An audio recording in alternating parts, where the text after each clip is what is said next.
episode of the Downtown Jiu-Jitsu Club podcast. We have a special guest for you today, Mr. Clark Gracie. Do you know how to use the soundboard for the clapping, all that? There's like one that says applause. There we go. It's a big honor to have our friend Clark here. And of course, as always, we have Doug, George, Senna on the soundboard. On the sticks. Stole my camera. Yeah, we got about an hour before classes begin, before the school opens, so we're squeezing in another episode. And yeah, here we are. Welcome back, Mr. Clark.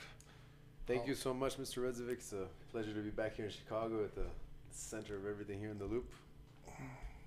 Yeah, it's great to have you back, man. It's been always a blessing to have you around. The guys are always excited, and today you're going to be running the class. Not everybody knows, so there's probably going to be some pleasant surprises tonight from the students. And then you'll be here tomorrow, and then you head to Brazil, right? You're going to head out for a while, huh? Yeah. I'm here till Wednesday, so I'm looking forward to getting some good training in with the team here and reconnecting. And then, I'm going to Brazil for a week. Very cool. Yeah. Why are you going over there? I'm going actually for a wedding. My brother-in-law is getting married, so yeah, just gonna go there, be there with my fiance's family, and just reconnect with some people there. That's gonna be awesome. Yeah. Yeah, it seems like now is the time to travel. It's what you're telling me the tickets were like $600 or something like that. Yeah, it wasn't expensive actually in comparison to prices that I remember not long ago, being like over $1,000 for sure. But I think the time of the year is good. People back in school, probably a little less traveling. So yeah, that's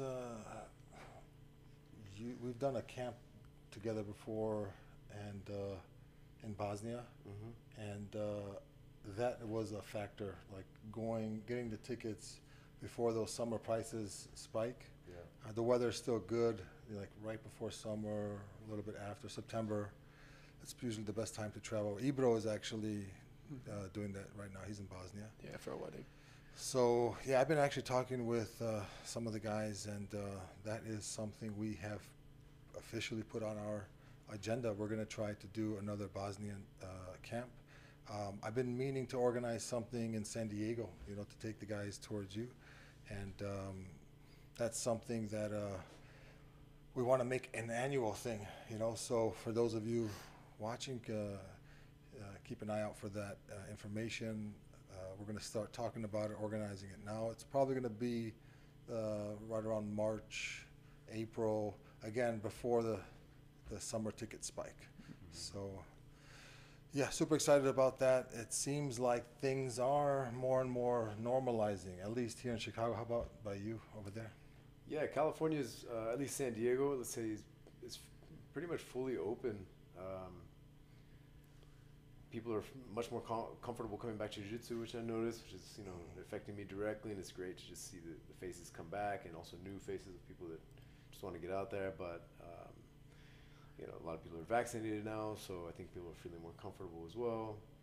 But it was a bumpy road there for a little bit, especially last year, and but really nice to see things coming back to life and kind of fear coming out of people's eyes. How we experienced, I think everybody experienced some uncertainty last year, a lot of things. So, but to just be still doing jiu-jitsu and still be able to, keep the academy running is a blessing. I had one of this older black belt, Carlos Valente in San Diego, told me, "Hey man, jiu-jitsu's done. Go open a 7-Eleven. Go get an essential business." And I think he was partially joking, but I was actually, that scared me, to think like that was like in April during the lockdown last year. So I was really actually a little bit scared for the future of jiu-jitsu for a little while there. But the people that are passionate about it, they're not giving it up, Yeah, I think even through all that chaos, uncertainty, just the whole 2020 experience, I think 2021, we started to see other topics like mental health being discussed a little bit more frequently. We started to see the cause and effect of, separation and all things what we experienced in the pandemic. And it kind of just reinforced, for me, it reinforced the things we've been preaching, you know, over the years of like the value for the mind, for the body, for the heart and the spirit through the martial arts. And yeah, we doubled down, you know, like here at the academy, we basically, you know, every cent that we had, and even cents that had to be borrowed, was like, everything's going to return. This is not normal, you know, and this is something that we do is very healthy. So yeah, it's beautiful. Like every weekend, it seems like there's people reuniting, and you can see like like sincere, like good emotion. You know, see it more with the. I'm not a sports dude, but you see it more with sports. Like football's back, so now everybody's gathering around. You know, people are coming out. You see everybody going to tailgates, stuff like that. So. Yeah, everybody in their own time, right? Like everybody's dealing with different dynamics. Some people living with high risk, people who have autoimmune issues that, you know. So yeah, the whole thing, everyone in their due time. But I think the natural progression is we return back to normality. And it looks like every day we're getting a little bit closer. So those of you who are on the fence, who are watching, you know, if you've been a member of the community and you're kind of on the fence of getting back to training, whenever that may be, make sure you check out our website and download the mobile app, because in the mobile app, you'll basically be able to manage your own account. So if you want to come back just for a class, you don't feel like a long-term commitment right now, you want to maybe do a 10-class back, all those options are available. Manage them yourself. And we're doing some pretty cool things in the space now with the weight room. I believe next week, roughly within the next 2 weeks, we're going to start our strength and conditioning structured classes. We're super excited to have our good friend Derek, who's also a brown belt here, who's one of the best teachers I've been around. So keep an eye out on the schedule for some of the exciting things that we're adding, like, for example, Clark Gracie's classes. You know, those are on there. That's one of the reasons why I was super excited to get Clark here. Use Clark as the bait to bring some of the people on the fence in. You know, so yeah, we're super excited about tonight. How's everything going on in your guys' world? Anything new? Anything? We were both sick all last week, but we feel better now. Yeah, that was a little bit of a scare, man. Like, I was thinking, like, all right, now we're gonna have a COVID situation, but thankfully, it was just a little cold or something like that. I'm good. I'm straight. My stomach, I just couldn't eat nothing. It was more like my stomach issues. That seems to be going around this year.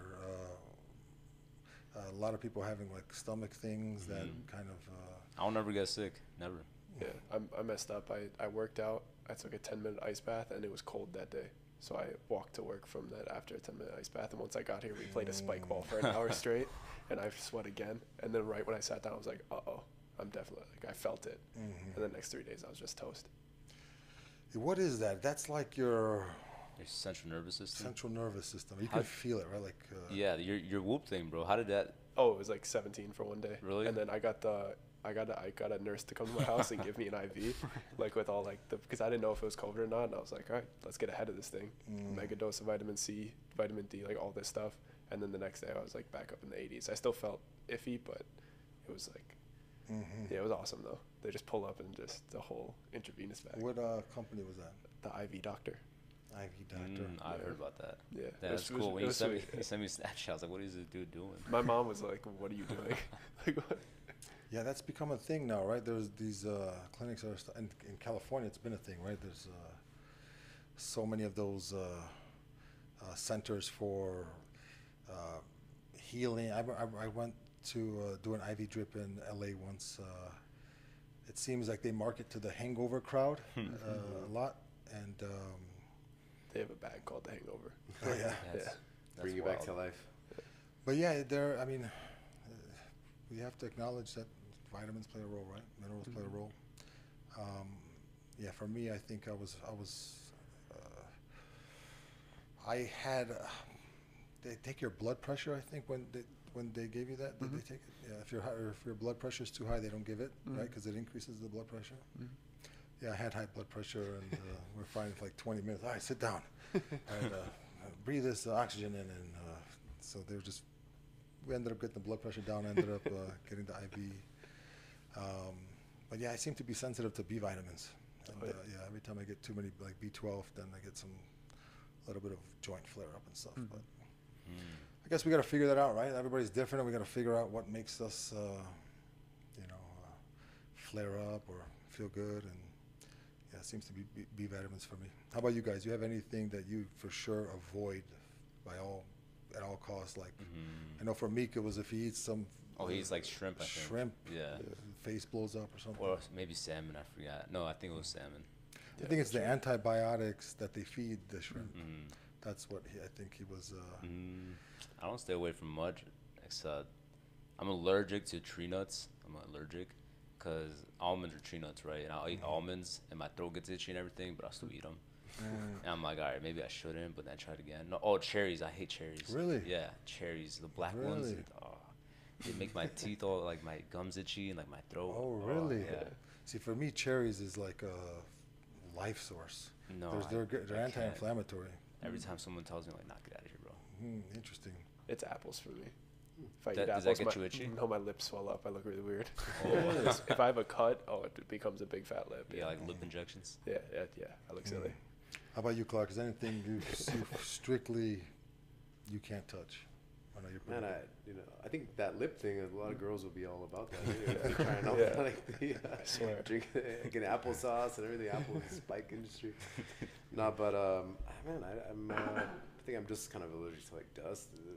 As far as food goes, I'm pretty good. I don't eat pork, because of just being raised on the Gracie diet. But as far as allergies, I'm not really.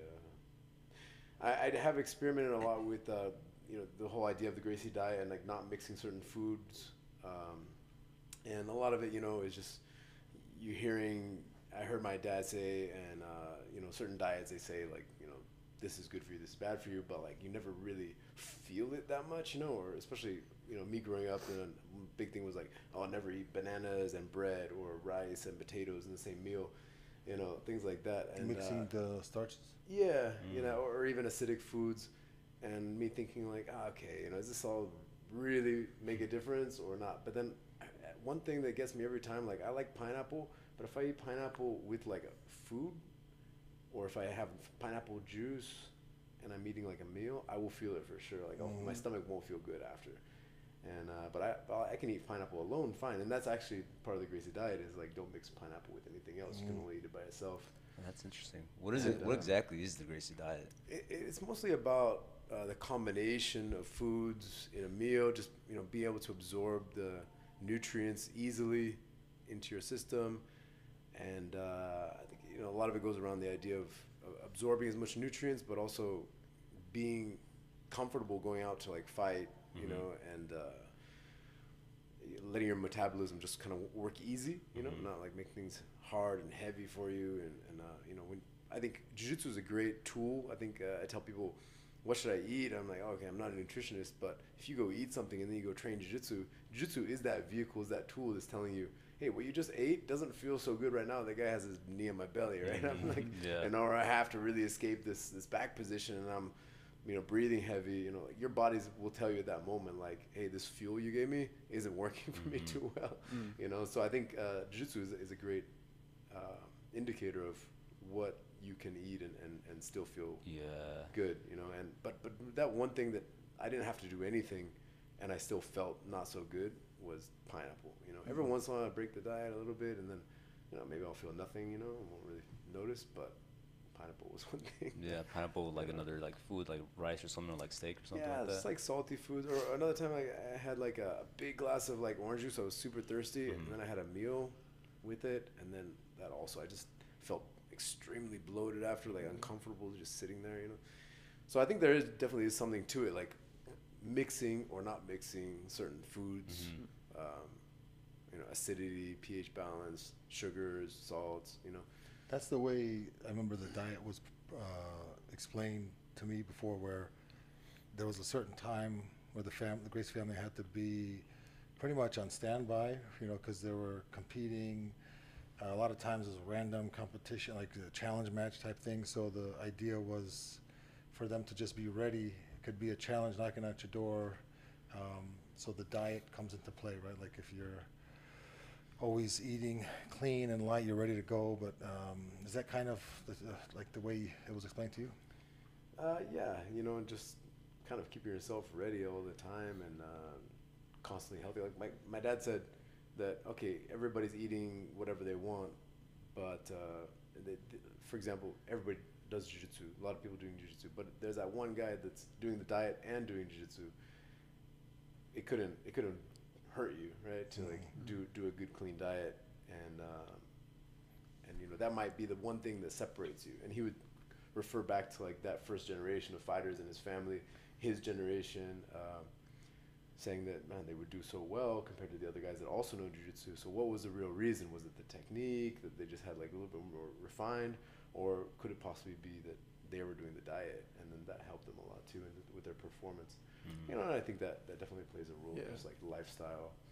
And I think, you know, years ago I kind of made the decision like, oh man, if I'm just gonna be competing throughout the year, better I just keep myself in shape and not have to like get in shape, you know, go through this, oh, I have to start my training camp now. Here's like 3 months of, you know, or however many weeks of that just really tough training where you're just enduring so much. But you know what, I'll just keep myself like as a lifestyle, just accept like this lifestyle of healthy living and trying to keep yourself well fueled and well rested, and you know what I mean. Yeah, it's interesting how you have, some people might see what we do as a form of maybe violence, right? Like you're throwing people, putting them into chokeholds and joint locks and arm snap and joint snap, and sometimes there's, you know, punches, kicks, MMA's the part of the history of Jiu-Jitsu. But it seems like the longer we are involved in this combat arts kind of lifestyle, like healing becomes like a part of the experience, right? I remember seeing an interview, someone was interviewing, I think it was Josh Barnett at his gym, and one of his training partners like just broke his nose, like mid-interview. Had nothing to do with the interview, just they had to stop the interview, and he went and took a pencil, put it in the guy's nose, fixed his nose, and kind of, you know, after having his nose broken probably, or seeing these things, you end up becoming, like sometimes I feel like if you can't afford to go to the chiropractor, come to me, and maybe I can help something. Just from having to nurture tweaks and sprains and, you know, all those things that come with living that active lifestyle. But the diet's associated with that too, right? If I was told correctly, with all the original brothers, you know, your grandfather, you know, Carlos Gracie Jr., the pioneer. Senior. I'm sorry, I said junior. Carlos Gracie Sr. and Elio is also, you know, such an important figure in the art. At some point, from what I understand of history, Carlos started to focus primarily on the diet. Like this became his passion, and therefore I would imagine it's part of our tradition, and to some level. But it's interesting to know, like all the athletes, if you take this path seriously, at some point you do have to do some self-reflection on all things, right? Like your sleep and your fridge, what's in the fridge. And so I think it's just interesting that, you know, they came to that conclusion too. Their path led them towards health, nutrition, and, you know, in the sense healing. That might be the part that a lot of people neglect too, the diet. A lot of people just like, I train hard, but I eat whatever I want because I train hard. Yeah, that's I'm convinced it's an addiction. I think I'm addicted. You know, I find myself rummaging cabinets in the middle of the night for sugar.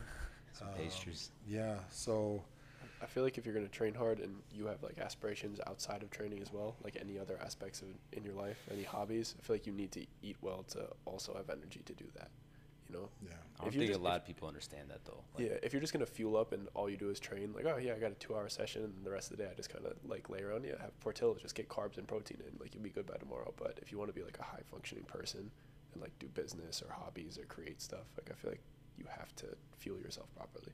Do a lot of people see it as energy? Like there's a point where I stopped seeing the food as like, all right, it's just food, and I started seeing more like it's fuel. Like Clark said, it's fuel for your body, like your energy. Like what kind of source is it coming from? Like, is it good or is it bad or is it Portillo's? Yeah. Yeah, I had Portillo's this weekend, man. Quite like Portillo's out here. I think I've had it once, but someone had mentioned like, "Oh, you got to try this place," you know. So I think I may have stopped by many years ago, but It's okay. I think it's a Chicago thing. It's okay. It's okay. Thank you for accepting me. What's that famous deep dish pizza one here? That's pretty. There's a few. Yeah, there's Illuminati. There's Luz. Giordano's. Maybe Giordano's. That's probably the one I went to. But yeah, there's a few restaurants out here that we don't have in California. Yeah, but you're better off. You're better off. Yeah. Yeah, definitely food is changes throughout the country. You know, definitely. I think there's larger portions over here a bit. In California, people are just Explains a lot. Such a gentle way of saying it. no, like in California, sometimes I'm searching for like, okay, what plate is gonna be filling, and here I feel like I don't have to worry about that as much. It's just like whatever I order generally is gonna be. She's like, it's just me, bro. Actually, give us food for two. Yeah. You order like nachos here, and it's like a platter, and you're like, whoa, it's a lot. Family size. On that note, what do you eat before training, or like how do you structure your like diet before you go like a heavy training session? I actually like to train the most like in the morning, you know, early, like maybe just before noon. That's probably like my favorite time to train. Just like my energy seems like the best around then. So I've kind of trained myself to like eat something in the morning that I'm gonna feel good when, like I said, somebody's pushing their knee into my stomach, or I really need to escape, or I'm already tired. And it seems like when you get tired and you're breathing really hard, the food inside you makes a bigger effect. I don't know if you guys have experienced that. Oh yeah. For me, you know, sucks. yeah, Mexican food is everywhere in San Diego, right? So if I go eat Mexican and especially if I put like spicy stuff on it, it doesn't affect everyone, I don't think, but I feel this for sure. Like if I eat spicy food and I go train in general, and then I start breathing hard in my training, I feel like I don't know if it's heartburn. It's definitely up my esophagus and just like, and it doesn't feel good. I almost don't want to even go through it. You know, it's just uncomfortable. So for me, I figured the best thing that I found eating in the morning right before I usually train is like something lighter, you know, something more refreshing. So it ends up being like usually in like an acai bowl or something like fruit based. If I'm traveling, maybe I'll have like you know, yogurt, or maybe oatmeal would be like the more heavy side of things. But I feel like if I eat a big, you know, American breakfast where it's like pancakes, eggs, you know, toast and all this like kind of savory foods, doesn't seem to like sit so well for me if I go train, you know, an hour later or something like that. Whereas if I eat, you know, something like something refreshing like fruits or an acai bowl or something of that nature, it doesn't bother me. You know, the food doesn't seem to bother me. I still feel light. I feel mobile, and I think that means a lot. You know, like if you're wanting to use your body and the food inside you is like slowing you down, that's probably a sign that it doesn't have a good combination. If you had a poke bowl before training, like probably 30 minutes before training, that would be good. And that time I felt that claustrophobia feeling, and first time in a while, and I was like, oh man, it was the poke bowl. I was breathing hard, like you were saying. I was breathing hard. I'm like, dude, why am I breathing so hard? I'm like, it's the bowl. I felt it here. I felt heavy. I felt like a ball. Yeah. Oh, man, it's not good. I'm not doing that again. Yeah, I think that relationship, right? The relationship with the food. Your brother is pretty. He's got his take on the diet too. It seems like, right? He's always has some interesting recipes. He's very strict with what he eats. I know when he was staying here with us, he was the one guest that always had like his own kitchen. He would make. You know, food was so it was like a spiritual experience. For a lot of us, I think we deal with our depression or anxiety. We want to be entertained with it. You know, it's like we have a different relationship with it. But yeah, your brother, man, I think he would be a good author for a revision of the diet, right? He's kind of taking that very seriously. You know, I have a big family, and I was thinking about this the other day. I just went camping with him a couple weeks ago in Joshua Tree in California, and I was thinking, man, like no one put this much work into the diet in our whole family since Carlos. Like Carlos was extremely into the diet, extremely into like the nutrition and what you're putting in your body, and how that, you know, you combine certain foods together, how that works, or using his body like a guinea pig, you know, let me eat this and go do something and then see how I feel. That's Houston, though. That's my brother, exactly. And I was thinking, like, who else in the family has like kind of continued that research that and you know, really dug into it. It's only him. Like, he's the only one. People are kind of like living off of the old diet that was, you know, developed probably in the 1950s and 60s, you know what I mean, in Brazil.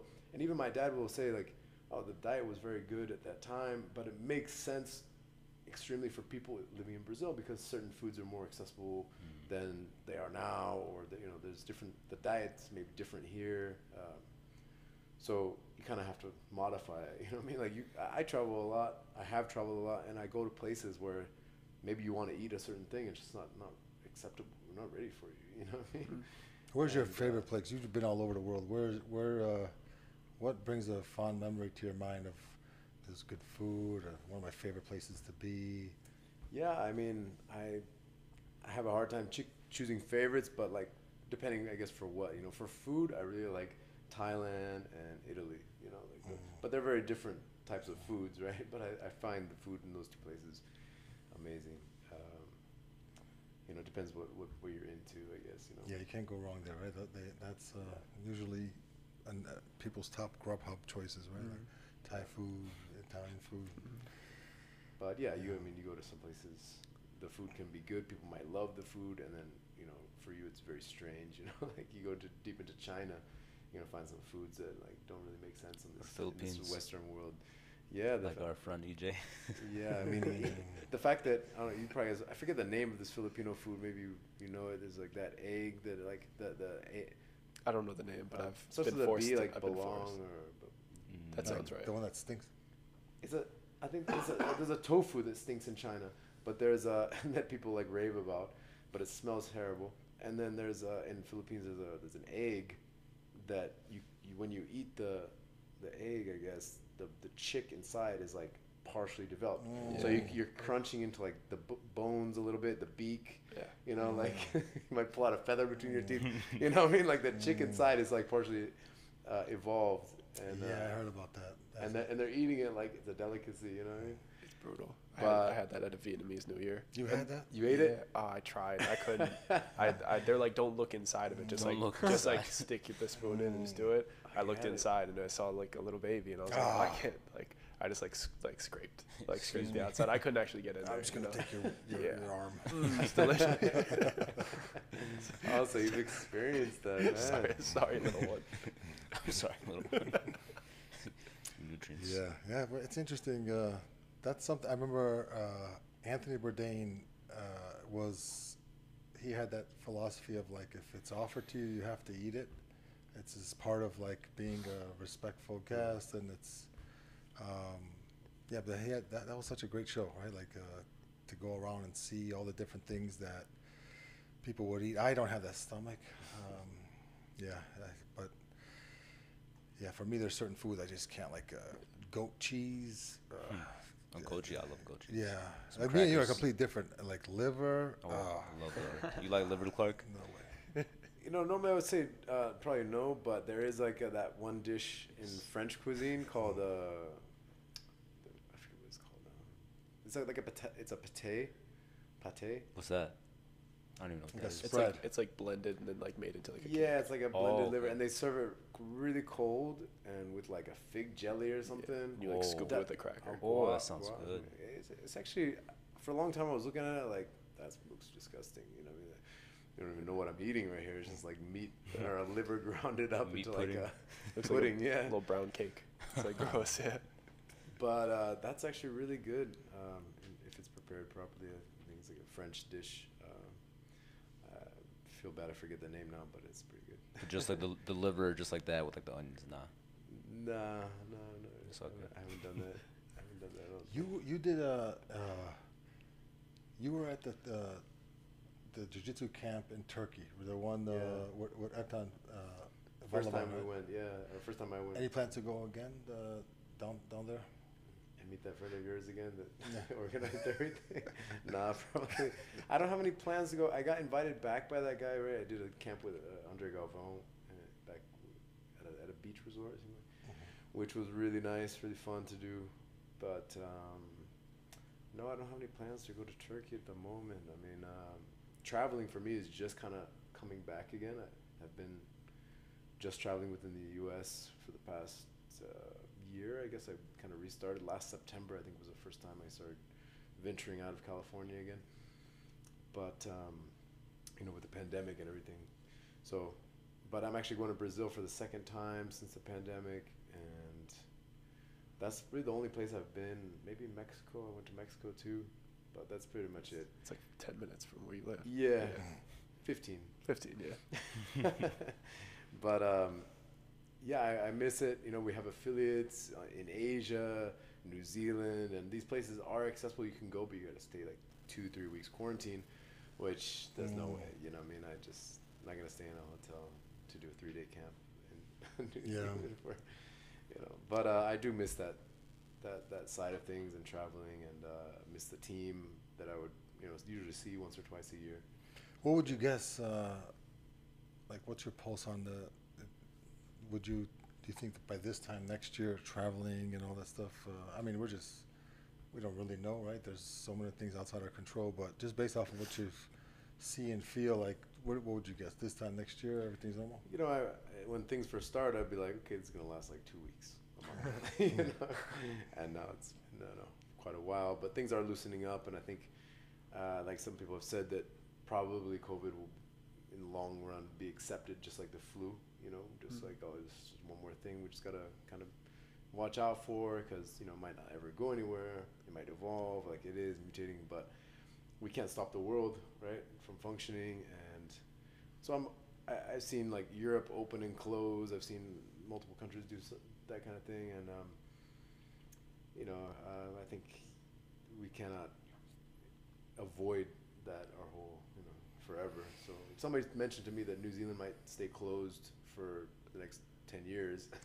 I was about to say Recently, the I whole just city heard that. kickboxing team is moving to America. Oh, really? Oh yeah. Yeah, Izzy, Volkanovski, Dan Hooker, all of them. Yeah, they're all moving 10 years? Someone told me that it may last 10 years, which is scary to me to even think about that. I mean, I mentioned New Zealand just because that was a place that I was going to like twice a year, but it's an island. They're trying to preserve. They've had probably the lowest cases of COVID in the whole world. I think like 20 people died from COVID in the country. So, but I mean, I hope, I would imagine things would loosen up a little bit. I'm thinking Asia might be next. I mean, it's just a big continent, and I'm sure that the tourism is suffering a ton worldwide because of this. But like I said, I think people will accept it. It is what it is, and start to maybe the numbers will continue to drop, and things will get better. But anyways, hopeful thinking. Yeah, it seems like that's the same stuff we talked about before, like that the Wrestling Mindset podcast stuff of predator and prey, and focus on what you can control, and all that. There's so many things in this situation we have absolutely no control over. Yeah. But I'm seeing some improvements in things that people can control. Things are evolving a little bit. Some things becoming a little bit more efficient. So I'm hopeful that the people who focus on what they can control are going to make the world a better place by this time next year. But if we end up getting obsessed with things we can't control, then we're going to end up arguing each other in the comment section of some blog somewhere. Just Exactly. burning energy. So yeah, hopefully things improve, continue to develop. Hopefully you and all your friends, loved ones are safe, because it's it's scary to have to deal with that, or have someone that you love dealing with that in front of you. So yeah, hopefully everybody's gonna stay safe. I know here and so many other places, the sanitation has stepped up. That's a nice thing. People probably washing their hands more than ever. So yeah, I think we got to look at the bright side, right? We have no choice. So. And even for me in my academy, like one good thing I take out of it is I feel like it reinvested me into my students, my academy. Me taken away from travel has been, I'm focusing my energy more at home, and I think it's a good time to me to focus on family, focus on home base, and and I think that's showing good results. Just me being present much more than I ever have. I think just focusing on the academy at home, and instead of necessarily traveling around the world to help other people's academies, I'm focusing on mine. You know what I mean? Or just be a part of other people's academies, which I enjoyed, but it's two different kind of pleasure, I suppose. Are you still doing the Pan Am camp and the World's camp, like the Pans camp and World camp annually for? Not something where we're like promoting it like before, like, hey, come train with us for a few weeks before. But we are doing it just between the students, but not like really making it like a tourist thing. I mean, we got to the point where we're, bringing people in, considering renting vans and like taking people around during the camp. We were organizing, excursions within San Diego. Let's go see the city together and the sights, and hike and swim, cool. And do stuff that are beyond the mat. Like we have our little group, and so that was fun. I enjoyed it, but I mean things are a lot more simple now. Like a lot more. For me, Jiu-Jitsu's become more like almost organic. It's like I'm just in my academy. It's just really focusing on the roots, and I think that's shown like positive feedback in my academy. Just me being. I know everybody's name. You know what I mean? It's like I'm not. This guy looks familiar. I think I've seen him before. Probably taught him a class one time. But here I go. I'm going on another trip for another 3 weeks or whatever. So yeah, it's been good. And I have a 5-year-old son, so it's like it's good to be home as well for family reasons. Yeah, there's always some benefit in the storm, right? Yeah. Or as the storm settles. Without it, none of this would have happened. Yeah. I mean, we don't know that for sure, but this was like the stepping stones. Like, boom. Just being in front of the camera, right? A lot more, right? Or behind, maybe, But just sharing jiu-jitsu in a different way has been huge in the past year. Did you do that? Did you like stream stuff like that? Yeah, so my academy was completely on lockdown, as California was, the nation. And we did close the academy for a few months, which I got to, the understanding that, look, if I'm going to continue running my academy at all, even at the smallest, lowest level, I'm going to have to film techniques. I'll keep sharing the techniques that I normally would share maybe in class, and I keep going through our curriculum and doing what we can. So yeah, we had live classes on Instagram, Facebook, Zoom classes, Zoom seminars. Even for the first time, I did seminars without leaving my academy. So that was pretty cool. This is good and bad. I mean, it's not ideal to teach or do jiu-jitsu in front of a camera, or knowing that some people are in their living room, grabbing their wife or their kid or their dog. Like, hey, come here, let me berimbolo you. But people were doing it, and now I think. The other positive is it's pushed me to continue filming and create this database, which I know you guys have here in Chicago already running. So I'm working in that direction to have a good library of techniques. Yeah, it was interesting to see how people began to get creative, and there's so many factors, right? There's people's livelihoods, and there's so many factors, but. Yeah, it got a little bit interesting. The break, just to get a little freedom, in the initial process of the pandemic, where it's like, all right, you can open, but you got to do this, you got to do that. You got to listen. We're internally, we're like, all right, what if we do you this? can drive up and punch me in the face. We're gonna have a station here. There was so many things people doing. The restaurants building indoors, outdoors. Yeah. That's a positive. I like that. You could be indoor here, but not indoor there. It was so weird. Like in my neighborhood, they just built full structures connecting buildings, cutting off streets, and it's like, this is fully indoors. Like, what is the difference? Like, it was funny seeing that bar across Lincoln Square. Which one? Where it's just tables and a little tent, and they're just drinking outside. Yeah, that was hilarious, because I live across the street from them, so by like midnight it starts getting, the jokes get louder, or the rowdiness gets out of hand, but that was hilarious. It was pretty much, hey, everybody just go drink under the tent outside. Yeah, but it is what it is. We got to do what we got to do, and hopefully we're all going to come out of this stronger and with some important life lessons. I feel like I have, you know, and I hope you all have too. It's one of the things that comes to mind is this thing of just change, you know, like that's something that it just, that's life, right? We're in a state of change, right?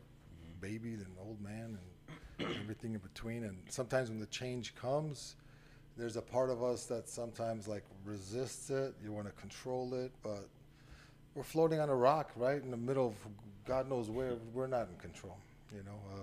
At least that's what I've convinced myself of. And I feel less anxiety, less stress, just thinking like, okay, there's something in control. Yeah, and holding on to something. I'm not in control. But yeah, I think a lot of the stress gets compounded when we try to resist the change. And yeah, that seems to be the reality in my life, you know.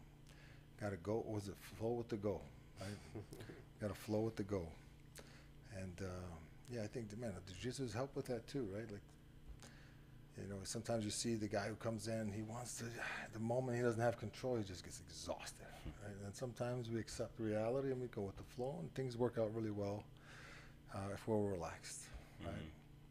So yeah, thank you, Clark. It's always a great pleasure to have you here. We've benefited greatly from having so many masters, you know, so many people who are on this path of self-development through these vehicle of martial arts, and we admire them because of what they can do on the mats. But that path of mastery, there's so many things that are admirable about what it takes to get to those levels. So having your energy in the space is like, you know, is always a blessing here.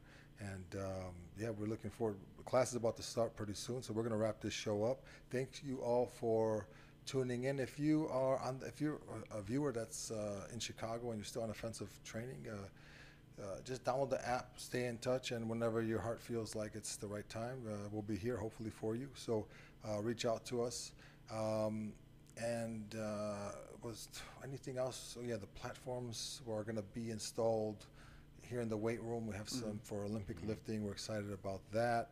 Talking about the spike ball tournament being Postponed. Sorry, guys, I got sick. Yeah, we had.